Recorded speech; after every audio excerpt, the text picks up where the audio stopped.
Buen día, Juan Manuel. Ariel Sac, Gabriela Pepe, Paloma Boxer y todo conflicto de intereses lo saludan. ¿Cómo le va? ¿Qué tal? ¿Cómo estás? ¿Bien? Bien. La pregunta principal es, ¿qué fue lo que ocurrió ayer en Parque Norte? ¿Fue un armado a favor de, un armado en contra de, la creación o el primer paso de un frente? ¿Qué es lo que, cómo lo define usted?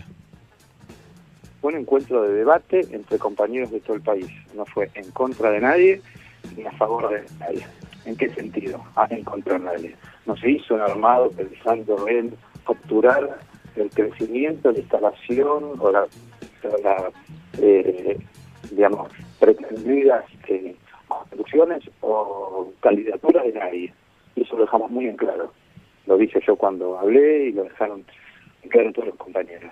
Eso no quiere decir que entonces los que estábamos ahí pretendíamos una instalación o una candidatura o una conducción. Todo lo contrario, lo que queríamos es armar un cauce de debate que creemos muy necesario para el peronismo en este momento, porque evidenciamos un desorden, evidenciamos diferentes posiciones, que por supuesto creemos que se van a solucionar y se van a encauzar en un debate interno que termine y culmine en una paso donde la legitimidad del voto termine avalando al mejor candidato, pero fundamentalmente que haya legitimado el proyecto y las ideas que debemos llevar, porque si no discutimos las ideas vamos a armar un frente electoral como nos pasó en el 2019 y después nos vamos a tirar todos para el mismo lado, tener la misma unidad de concepción. Esa es la idea, abrir el debate, para que todos digamos qué es lo que pensamos que tiene que representar el peronismo en esta etapa.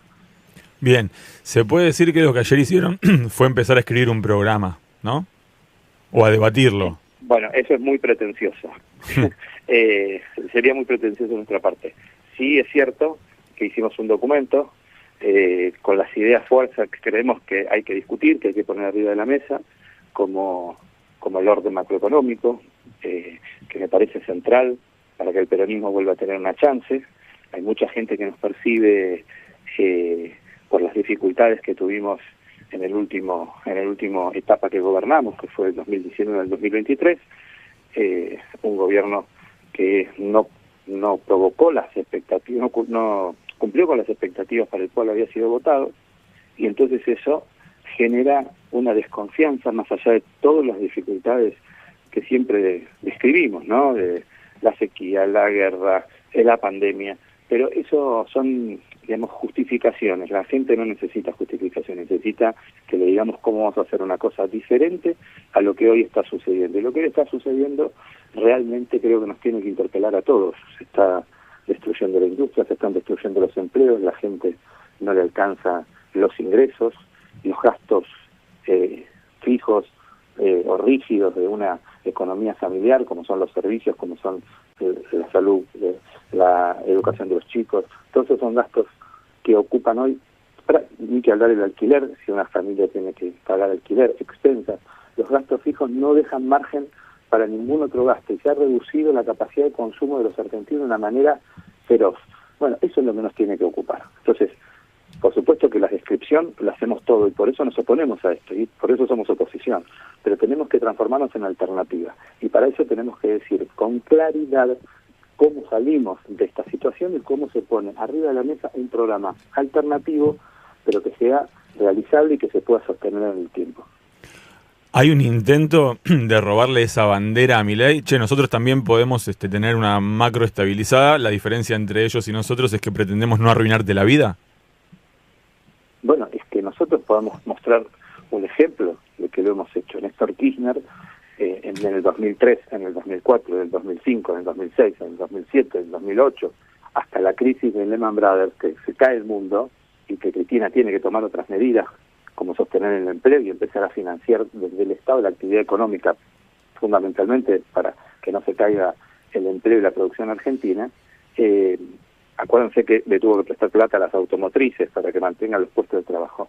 Eso generó un déficit más la situación de YPF, que estaba en manos de Repsol y que estaba provocando un déficit energético que se tenía que cubrir con dólares y eso fue la generación, digamos, del déficit de la etapa que siguió. Pero el superávit virtuoso no es que no existe. Lo de Milei es una falacia. Es el superávit vicioso. Primero demasiado, porque todas las letras que capitalizan intereses se está escondiendo ahí un déficit fiscal llamado cuasi fiscal. Después, que no paga nada, no transfiere a las provincias, no paga educación, no paga las universidades, desfinancia la salud, no hace ninguna obra pública, la infraestructura va a colapsar, todos lo sabemos, lo que no se mantiene se arruina, y lo que no se hace, no digamos que se hagan cosas nuevas. Entonces, en ese periodo había superávit fiscal, superávit comercial, se hacía obra pública, se creaba empleo, se crecía, y las familias y los argentinos teníamos ingresos fuertes para consumir con paritarias. O sea, hay un orden macroeconómico que es virtuoso. ¿Por qué tenemos que pensar o a cerrarnos, no nosotros, pero muchos argentinos, bueno, el superávit fiscal de Milei, por lo menos no hay que perderlo? No, yo creo que hay que tener superávit fiscal, pero el superávit fiscal virtuoso. Este es con la gente adentro, con la gente consumiendo y con la economía funcionando. Juan Manuel, ¿cómo estás? Gabriela Pepe te saluda. ¿Cómo andás, Gaby? Muy bien, te pregunto, te llevo Gracias de vuelta. Por venir ayer. No, bueno, ya estuve Un contando. día trabajador, trabajaste. Trabajé mucho, sí. Para Pepe todos los días son el Día del Trabajador y trabaja. ayer trabajé mucho. Bueno. Pero no, estuvo muy interesante, yo estuve contando un poco.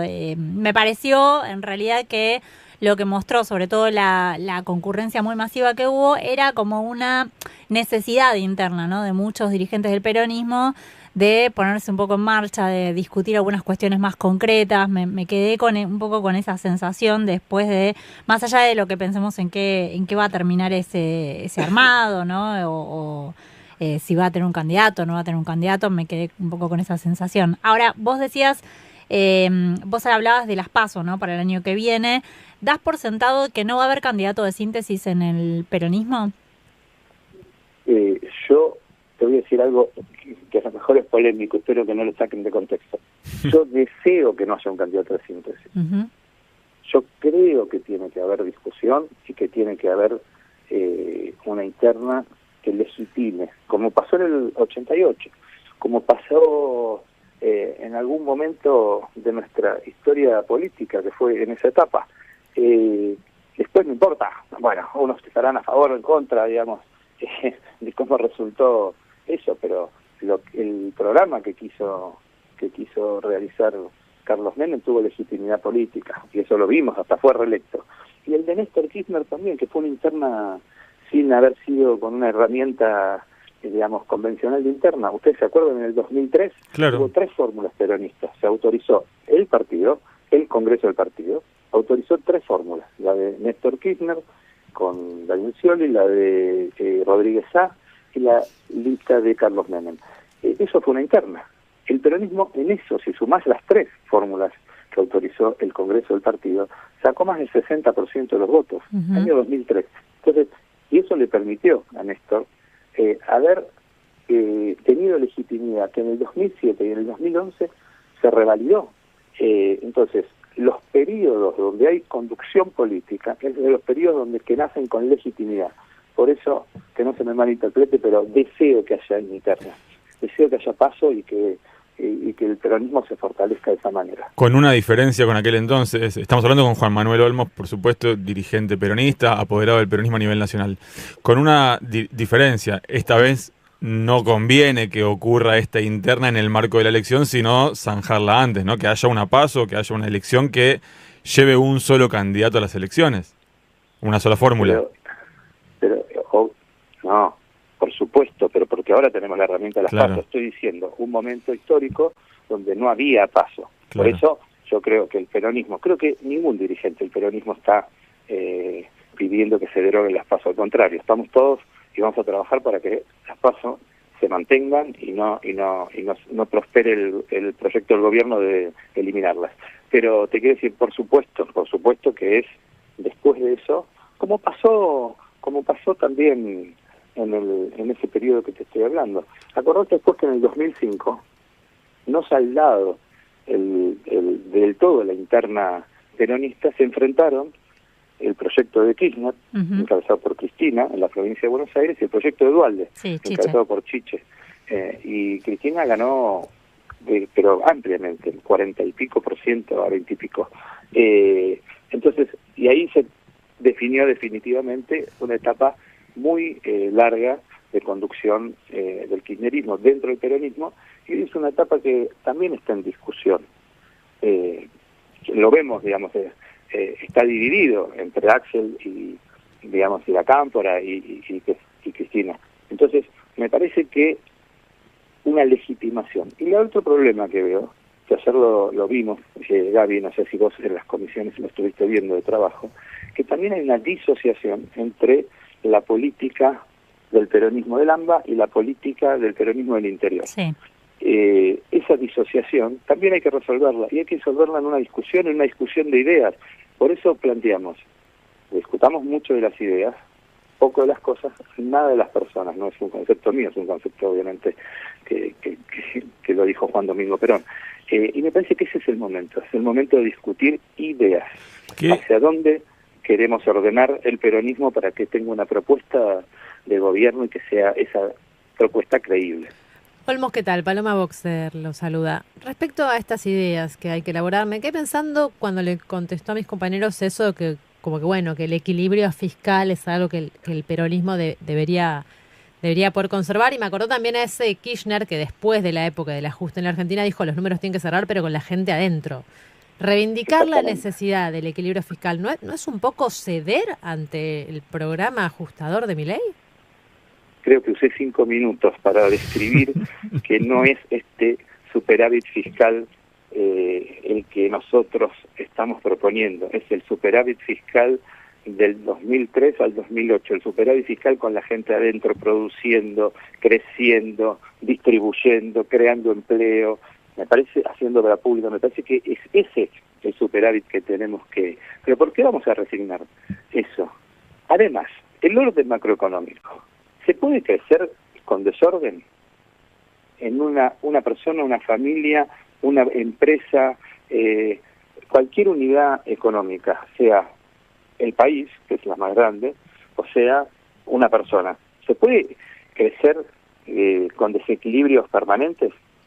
Yo pregunto, ¿a vos te parece que se puede, que algún país del mundo funciona con un desorden absoluto en su economía?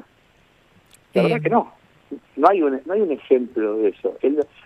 La cuestión es si se hace de manera virtuosa o si se hace como en este momento, que yo creo que es un superávit que tiene muchas falencias, fundamentalmente porque está provocando un sufrimiento en la población argentina, un cierre de empresas, un cierre de comercios, una cuestión que además, cuanto más ajusten, menos se recauda, más necesidad de ajustar. O sea, es una espiral para abajo. Claro. Cuando, si vos creces, si vos te desarrollás, si vos generás valor, podés distribuir lo que creás. Porque la otra cosa que dijimos ayer y que está puesta en el documento es, no hay distribución de la riqueza que no se crea, no se puede distribuir lo que primero no se genera. Entonces hay que tener una visión productivista, una visión económica ordenada, y eso no es patrimonio de la Libertad Avanza ni de ningún otro espacio, también es un patrimonio del peronismo. Sé que tenía poco tiempo y vamos a honrarlo. Le voy a hacer la última pregunta, si me permite, y si puede responder. Ahora se la hago a Juan Manuel Olmos como presidente de la Auditoría General de la Nación.